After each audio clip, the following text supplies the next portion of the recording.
বীরভূমের মধ্যে একাধিক দেখার জায়গা রয়েছে।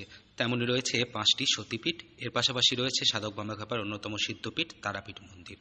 আর এই তারাপীঠ থেকে মাত্র 8 কিলোমিটার দূরে রয়েছে বীরচন্দ্রপুর একচক্রধাম নিতাই জন্মস্থান ইস্কন মন্দির। এখানে গেলে দেখতে পাওয়া যায় নিতাই বাড়ি, বাঁকারায় হাটুগাড়া, মহাভারতের সময়ের পঞ্চপাণ্ডবের অজ্ঞাতবাস জগন্নাথ মন্দির ও আরও নানান নিদর্শন। আর এই মন্দির থেকে মাত্র 1 মিনিট দূরে গেলে দেখতে পাওয়া যাবে বাঁকারায়ের অন্তর্ধ্যান স্থল জানুকুণ্ডু হাটুগাড়া আশ্রম। আর তার পাশেই একটি পুকুরের মধ্যস্থলে রয়েছে মন্দিরের চূড়া। পুকুরের মধ্যে মন্দিরের চূড়া অবস্থিত হওয়ায় সেই মন্দিরটি আজ পর্যন্ত কেউ দেখতে পাননি। তবে তার চূড়ার কিছুটা অংশ সর্বদাই জলের উপরেই থাকে। এই মন্দিরকে ঘিরে নিত্যানন্দ প্রভুর কিছু গল্প লোকমুখে শোনা যায়।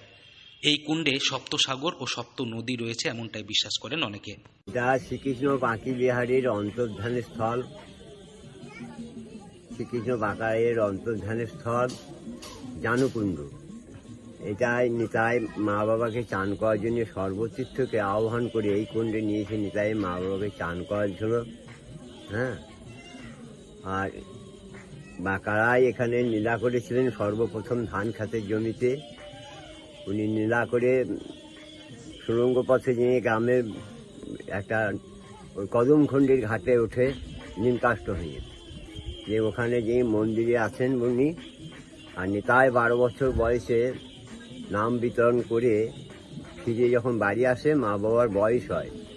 হ্যাঁ, আর এই কারণেই দূর দূরান্ত থেকে আগত পর্যটকেরা এই পবিত্র জল স্পর্শ করে মাথায় নিয়ে প্রণাম করেন। এর পাশাপাশি এই পুকুরে কয়েন ফেলে কিছু মনস্কামনা করলে সেই মনস্কামনা পূর্ণ হয় বলে বিশ্বাস করেন ভক্তরা। এছাড়াও পুকুরের মাঝখানের এই মন্দিরের চূড়াকে সবাই গুপ্ত বৃন্দাবন বলে থাকেন। এই পুকুরের গভীরতা প্রায় 70 থেকে 75 এমনকি 80 ফুট পর্যন্ত বলে মনে করা হয়, যা একটি 10 তলা বাড়ির সমান। মা বাবার বয়স হয় তখন বলেছিল খানি গঙ্গাসাগর যাবো। তা নিতাই সব হাঁটু বেরিয়ে সকলকে আহ্বান করে, সব তীর্থকে আহ্বান করে এই কুণ্ডে নিয়েছে নিতাই মা বাবাকে চান করার জন্য। এই যে মন্দিরটা দেখা যাচ্ছে সবসময় সারা বছর জলের তলে থাকে। সারা বছর জলের তলেই আছে। এটা গুপ্ত বৃন্দাবন, এর কিছু আর দেখা যায়নি, ওই চূড়াটাই দেখা যায়। কোনো গবেষক এসেছিল এত বছরে বা কোনোদিন? না, কিছু গবেষণা করা যায় কেউ জানতে পারেনি যে তলে কি আছে? না, যতই জল হোক বা বন্যা পরিস্থিতি হোক ডুবে না। কথিত আছে যতই জল ঝড় বৃষ্টি কিংবা বন্যা পরিস্থিতি তৈরি হোক না কেন এই মন্দিরের চূড়া কোনোদিন জলের তলায় ডুবে যায় না।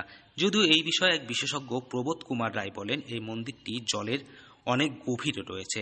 তবে ঠিক কত গভীরে রয়েছে এই মন্দির এই বিষয়ে আজ পর্যন্ত কেউ জানতে পারেননি, অথবা কোথায় শেষ এই মন্দিরে সেটাও কেউ জানেন না। তবে এই মন্দিরটি প্রায় 600 থেকে 700 বছরেরও বেশি পুরনো হতে পারে বলে মনে করা হয়।